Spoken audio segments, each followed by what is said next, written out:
Canine German Shepherd War Dog. Reunites with his best friend soldier. A war hero doesn't always wear a uniform.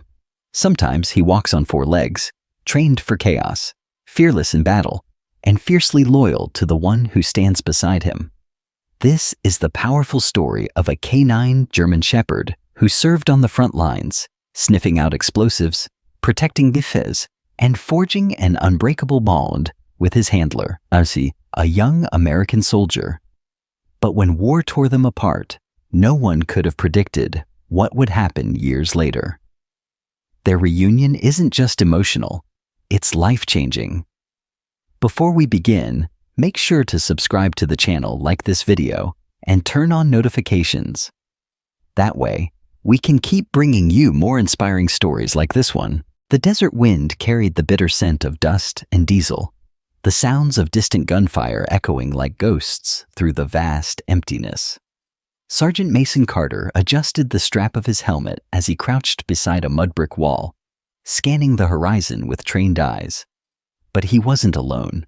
At his side, with ears alert and muscles tensed like coiled springs, was the one soul he trusted more than any man in his unit, Rex, a German Shepherd trained for war. Rex wasn't just a dog. He was a soldier, a partner, a friend. They had deployed together 3 times, and during every mission, Rex had never once failed him.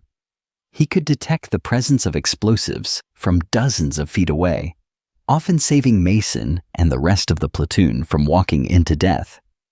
But it wasn't just Rex's skills that made him unforgettable. It was his eyes, always watching, always knowing, as if he could read Mason's thoughts before he spoke them. Mason still remembered their first day together at the military Canines training center in Texas. He'd been skeptical at first. How could a dog ever understand the chaos of war? But Rex had changed everything. Within days, they moved as one. Rex would nudge Mason's hand when something felt wrong, sit and stare into the distance when he sensed danger, and once even leapt between Mason and a collapsing wall during an explosion, taking the brunt of the blow. That scar along his ribs told stories no words ever could. But war was cruel, and it never gave anything back. It was during a nighttime operation outside Kandahar when everything changed. There was intel about a hidden weapons cache, and Mason's unit was called in to sweep the compound. Rex had gone in first, his body low, nose twitching, every movement careful. He had found the cache, but not in time. An IED had been buried nearby. The explosion threw Mason into the dirt, deafened and bruised. When he opened his eyes, all he saw was smoke and silence. Rex was gone. The medics pulled Mason out. He was sent home weeks later, half of his hearing damaged, his body stitched back together, but his heart broken. No one could tell him what had happened to Rex. Some said the dog died instantly. Others whispered that he had survived but was taken by another unit. Mason didn't know what to believe, but every night in his dreams, he saw Rex, alive, running toward him, eyes bright with that same unshakable loyalty. Years passed. Mason tried to rebuild his life. He got a job as a security consultant, bought a small house in Colorado, and kept his medals in a drawer he never opened. But he never stopped thinking about Rex. Every time he saw a German Shepherd in a park or on TV, his chest tightened. They said time healed wounds, but some wounds weren't meant to close. And then, one morning, everything changed. A former Army buddy sent him a link to a video. Retired military dogs available for adoption. Mason almost didn't click, but curiosity and something deeper pulled his hand forward. As the video played, he saw one dog after another being walked through the shelter, some blind in one eye, some missing legs, all veterans. And then the screen shifted. A German Shepherd, tall, scarred, with a single ear that stood crooked. His name on the screen. Rex. Mason's heart stopped. He played the video again and again. The way the dog tilted his head, the subtle limp, the same scar down his ribs. It was him. It was Rex. He didn't waste a second. He called the number, gave his name, his military ID, every proof he had that Rex wasn't just any dog. He was his dog. The shelter worker's voice trembled. "He's been here 6 months," she said. No one came for him. He barely lets anyone near. Mason didn't care how far it was. He packed a bag, got in his truck, and drove across 3 states, his hands gripping the wheel tighter with every mile.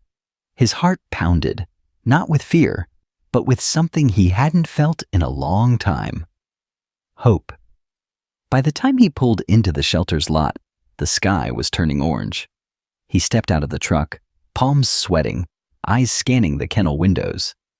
One bark, low and guttural, pierced the silence, and then he saw him. Rex, standing still, frozen. Their eyes met through the fence, and time collapsed. Rex took 1 step, then another. Then, without a sound, he ran, slamming into the gate, tail whipping, eyes wide, nose twitching wildly as if chasing a scent he'd waited a lifetime to find. Mason dropped to his knees. "Hey, buddy," he whispered, his voice cracking. The gate opened, and Rex remembered. Mason sat in the shelter's visitation room, knees bouncing, palms slick with sweat. The reunion with Rex had felt like a miracle, one he never expected. But now came the part he hadn't thought about. What if Rex wasn't the same dog? What if too much had changed? The door creaked open, and the shelter worker, a kind-faced woman named Linda, stepped in with Rex on a leash. The German Shepherd hesitated in the doorway, his eyes flicking between Mason and the unfamiliar room. "He hasn't really bonded with anyone," Linda said softly. "We think he's been through more than we know. Loud noises, sudden movements. They make him anxious." Mason knelt slowly, extending a hand. "Hey, boy, it's me." Rex didn't move. He just stared, head tilted, ears twitching. Mason's heart clenched. The last time they were together, they were in combat gear, surrounded by gunfire and chaos. Now, here they were in silence, separated not by walls, but by memory. "I'm sorry," Mason whispered. "I should have found you sooner." Then, like a switch flipped, Rex's body relaxed. He took 1 cautious step forward, then another. Finally, his nose met Mason's palm. He sniffed deeply, let out a slow huff, and then leaned into him, burying his face against Mason's chest. Mason wrapped his arms around the dog's neck, feeling the coarse fur beneath his hands. "You remember," he choked out. "You really remember." Linda smiled from the doorway, tears in her eyes. "I think he never forgot." They gave Mason an hour with Rex, and the two sat together on the floor, silent, breathing, remembering. When it was time to leave, Rex followed Mason to the door without a single command. He didn't need one. The connection was still there. It had never really broken. The adoption paperwork went quickly, and the shelter volunteers gathered at the entrance to say goodbye to the dink they'd known only as distant and withdrawn. But now, Rex walked with purpose, head high, steps light, like he was finally going home. Back in Colorado, Mason's small cabin on the edge of the woods was quiet and peaceful. Too quiet some days. He'd bought the place for the solitude. But now, watching Rex explore the space with cautious steps, Mason realized how lonely it had really been. The first few days were an adjustment for both of them. Rex didn't sleep well. Every little creak of the wood floors made him lift his head, eyes scanning the dark. Mason knew that look.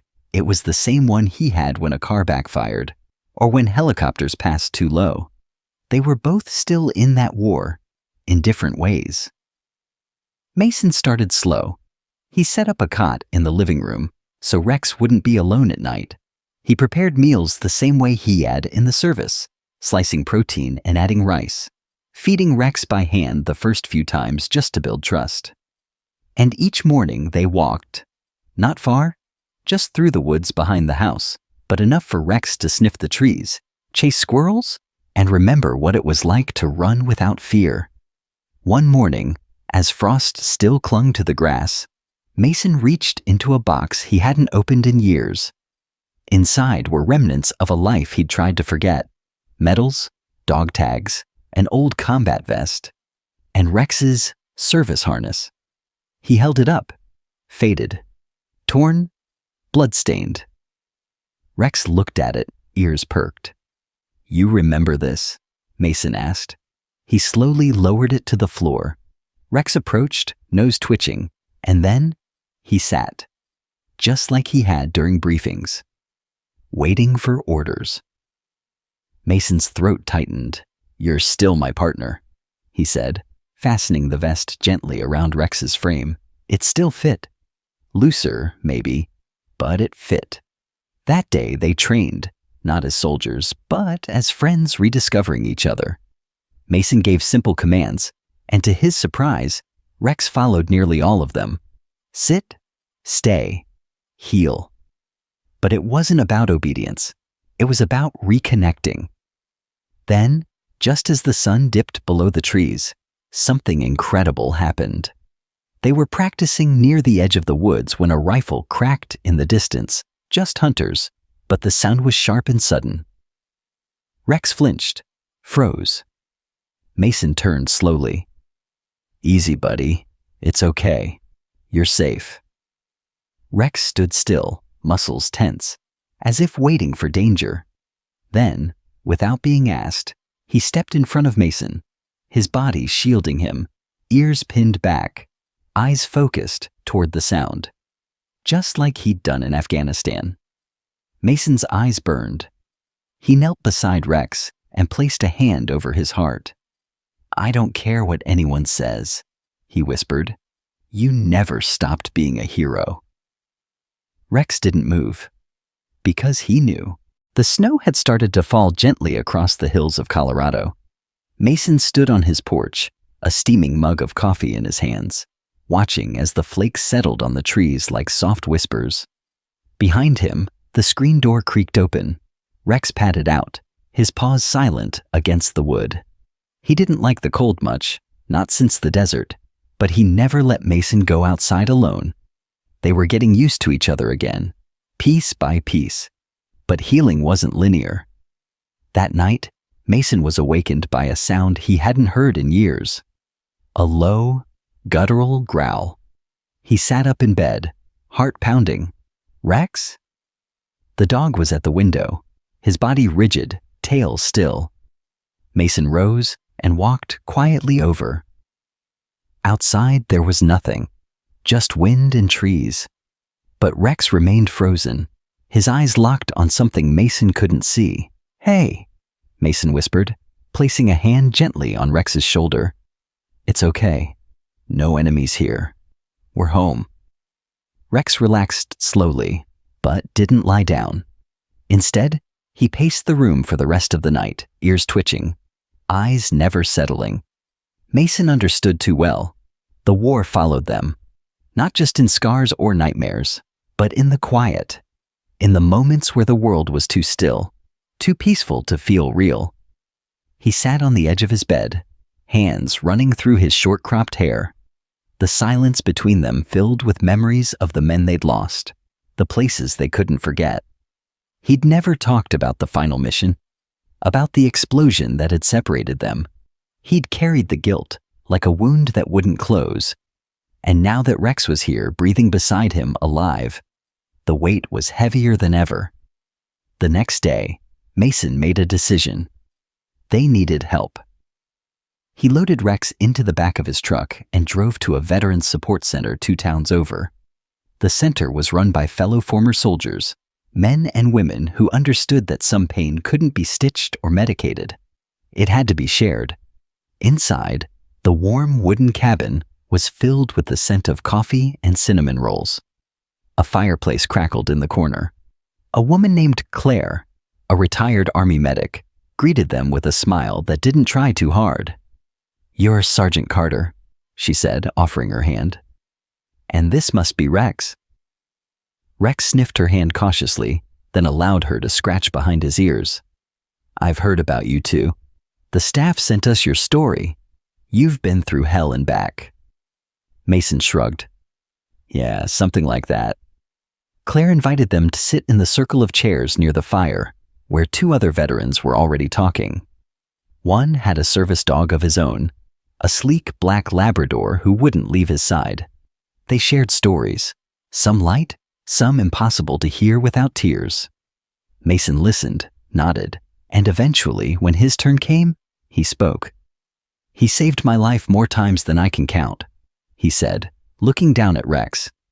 "And I wasn't there when he needed me most." Claire leaned forward. "You did what you could. None of us could save everyone." "But I could have saved him," Mason said, his voice catching. "I should have gone back. I should have found him." Rex, lying at his feet, looked up at the sound of Mason's voice. Slowly he rested his head on Mason's boot. Claire smiled softly. "Looks like he doesn't blame you." Mason couldn't speak for a moment. The room around him blurred as tears welled in his eyes. It wasn't just about forgiveness. It was about letting go of the guilt that had followed him like a shadow. And Rex, his partner, his brother, was here, whole, waiting. Over the next hour, Mason and Rex stayed for the full group session. For the first time since returning home, Mason didn't feel alone. And Rex? He laid calmly beside him, his breathing steady, his eyes half closed, not in fear, but in peace. As they left, Claire walked them to the door. "You two are stronger than you think," she said. "But you don't have to do it alone. Come back any time." Mason nodded. "We will." Back at the cabin, Mason built a fire and curled up on the floor beside Rex. No words, just warmth. Just the quiet sound of a dog's breath and a man finally learning how to breathe again. Outside, the snow continued to fall. But inside, they were safe. Together, the winter days grew shorter and the chill in the air deepened. But inside Mason's cabin, something warmer had begun to take root. Routine. Trust. Quiet moments that didn't feel haunted anymore. Mason and Rex settled into a rhythm. Morning hikes through snow-covered trails, meals shared side by side, evenings spent watching the fire crackle as wind whispered against the windows. Still, the peace was fragile. One morning, Mason found himself standing by the old barn on his property, holding a wooden crate filled with forgotten gear. Inside were relics from another life, photos of his unit, a rusted bayonet, dog tags from men who never came home, and a laminated folder stamped classified. He hesitated. He hadn't opened it since returning stateside. It contained the debriefing reports from the mission that tore everything apart. The day Rex vanished. Mason knew what it said, at least what they told him. IED detonation, K9 presumed KIA, no recovery. But Rex had survived. Why had no one told him? He brought the folder inside and sat at the kitchen table, Rex at his sit. His hand hovered over the first page. Then he opened it. There, in black and white, were the details, coordinates, timestamps, witness reports. But something new caught his eye. A single note scribbled at the bottom of the page. K9 Handler. Requested update. Denied access. K9 relocated under Unit 17 supervision. Mason's heart dropped. They had known Rex was alive. Someone had made the decision to keep it from him. He stared at the words, jaw clenched. They kept you from me. Rex's ears twitched at his tone, and Mason softened, stroking his fur. I'm sorry. We should have never been separated. Later that day, Mason drove to the support center. Claire was there, and when she saw his face, she didn't ask. She just waved him into her office. "I read the report," he said, placing the folder on her desk. "They knew. They moved Rex to another unit. Didn't tell me." Claire frowned, flipping through the documents. "God, Mason, I've seen things like this before. Bureaucracy, classified missions. Someone probably decided you weren't cleared anymore once you were injured." He shook his head. "He wasn't a file, he wasn't property, he was my partner." Claire looked at him for a long moment. "What do you want to do?" Mason didn't answer right away. His mind raced, not with revenge, but with something deeper, a need for truth, closure. "I want to know where he was. What happened after we were split up? If he was injured, if someone hurt him, I want to know everything." Claire nodded. "Then I'll help." The next week became a mission in itself. Phone calls, emails. Mason submitted Freedom of Information Act requests, contacted former unit commanders, even tracked down a retired colonel who had served during the same deployment. It was slow, frustrating. But then, finally, a breakthrough. An old friend in military K-9 logistics called him back. "Rex was reassigned," the man said.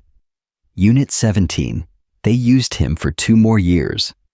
High-risk missions, no stable handler, just temporary soldiers. One got killed on a mission in Syria. After that, he was retired, sent to a shelter in New Mexico." Mason gripped the phone tighter. "He was used again after the explosion?" "Yeah." The voice on the other end softened. "He should have never gone back out. That dog had trauma, man. He needed to heal, but they kept using him." Mason thanked him, then sat in silence, staring out the window where Rex lay in the snow, head tilted toward the sun. He looked peaceful now, but Mason could see it. The way Rex flinched at certain sounds. The way he sometimes refused to enter dark rooms. The stiffness in his back legs. He had been through more than Mason ever imagined. That night, Mason lay on the floor beside him, eyes fixed on the wooden beams above. "I should have fought harder," he whispered. "I should have found you sooner." Rex nudged his arm gently, then laid his head across Mason's chest, letting out a soft, content "ee." He didn't need words. Forgiveness was in his presence, in every breath he chose to take beside the man he still trusted.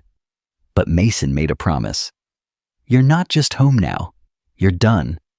No more fear, no more orders, no more war." And Rex, ever the soldier, closed his eyes and finally slept. Deeply, without interruption. For the first time in years, so did Mason. Spring had started to stretch its fingers across the Colorado landscape. The snow melted slowly, revealing the earth beneath, soft, hopeful, alive.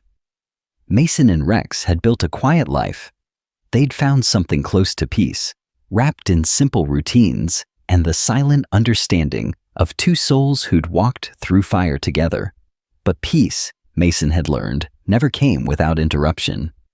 The phone rang just past dawn. Mason was chopping wood outside when he heard it echo from inside the cabin. He wiped his hands on his flannel shirt and stepped into the kitchen, answering with a cautious, "Hello? Sergeant Carter?" The voice on the other end was crisp, official, male. "Yes," Mason replied, his chest tightening. "This is Captain Wells, Army K-9 Recovery Division. I understand you've recently taken custody of Military K-9 Unit Number 317. Designation, Rex." Mason's grip on the phone stiffened. "That's right. He's my partner. We served together in Afghanistan." There was a pause on the line. "We've reviewed your FOIA request and the associated case files. I'd like to discuss Rex's prior assignments with you in person. There are details that weren't in the original reports." Mason narrowed his eyes. "Why now? He's been with me for weeks. We only recently connected your name to his record. There were redactions, mistakes. If you're willing, I'd like to meet. Tomorrow morning, I'll come to you. Mason hesitated. Everything in him told him to be cautious, but curiosity, and something deeper, pushed him forward. Fine, he said. I'll be here. When he hung up, Rex was sitting silently in the doorway, ears alert, watching him. You knew something was coming, didn't you? Mason asked. Rex just blinked. The next morning, a sleek black SUV rolled up the dirt road. A man in uniform stepped out, tall, square-shouldered, with sharp gray eyes that flicked immediately to Rex, who stood beside Mason, unmoving, unreadable. Sergeant Carter? The man said, extending a hand. Captain Wells, thank you for seeing me. Mason shook his hand. What's this about? Wells took a deep breath. May we sit? They sat in the living room, Rex lying by Mason's feet like a shadow. I've reviewed Rex's file in full, Wells began, and I owe you an apology. What happened to him? What he was put through after your separation was mishandled. Mason clenched his jaw. You mean they used him like a machine? Wells nodded. Exactly that. After the IED incident, Rex was classified as fit for reassignment despite signs of PTSD, agitation, refusal to engage, hypervigilance. He bounced between handlers. He was never given a permanent reassignment or allowed to rehabilitate properly. Mason's hands tightened into fists. He wasn't just traumatized, Wells continued. He was broken. But here's the part you need to know. Wells reached into his briefcase and pulled out a thin folder. He slid it across the table. Mason opened it and saw photographs, grainy but clear. One showed Rex standing beside a group of soldiers in a remote Syrian village. Another showed him injured, bandaged, yet still working. And the last made Mason's stomach turn. Rex was locked in a cage. Why was he caged? He asked, voice hoarse.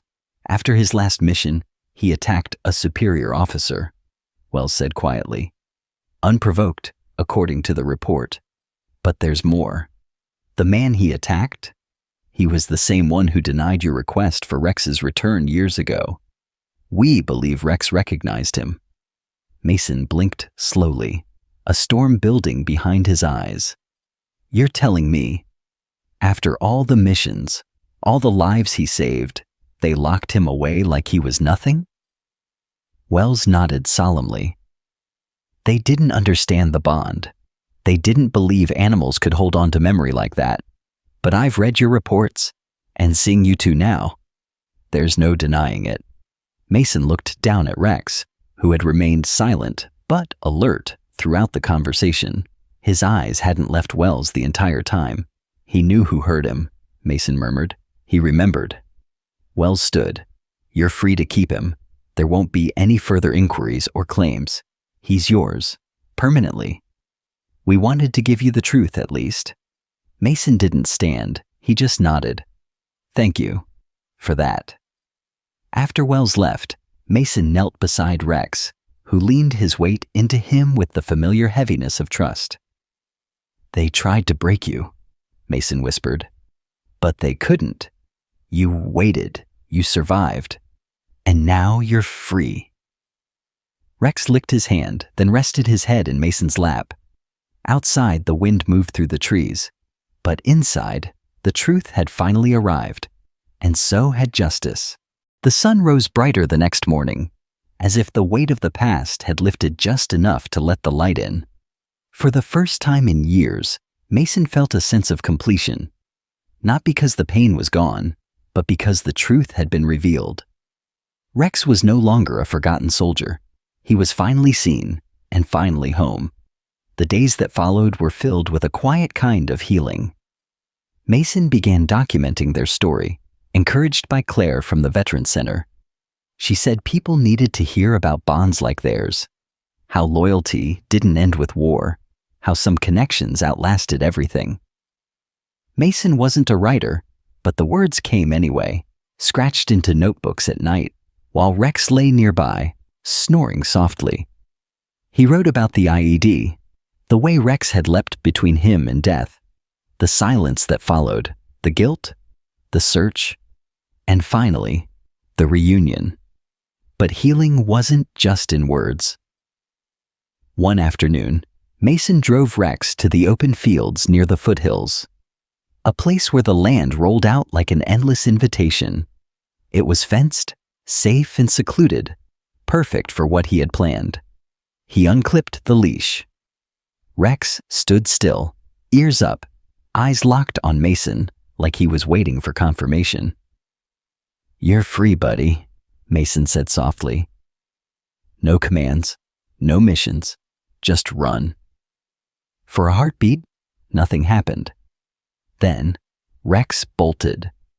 He tore through the grass, a blur of muscle and power, his tail high, his paws kicking up clumps of dirt and spring flowers. Mason watched, breath catching in his throat. It was the first time he'd seen Rex run like that, really run, since the war. Not toward danger, not away from fear. Just running. He chased the wind. He barked at birds. He rolled in the dirt, belly up, tongue lolling from the side of his mouth. Mason laughed, really laughed, for the first time in what felt like years. When Rex finally trotted back, tongue hanging, fur speckled with grass and dirt, Mason knelt and pulled him close. "You've still got it," he whispered. "You never lost it."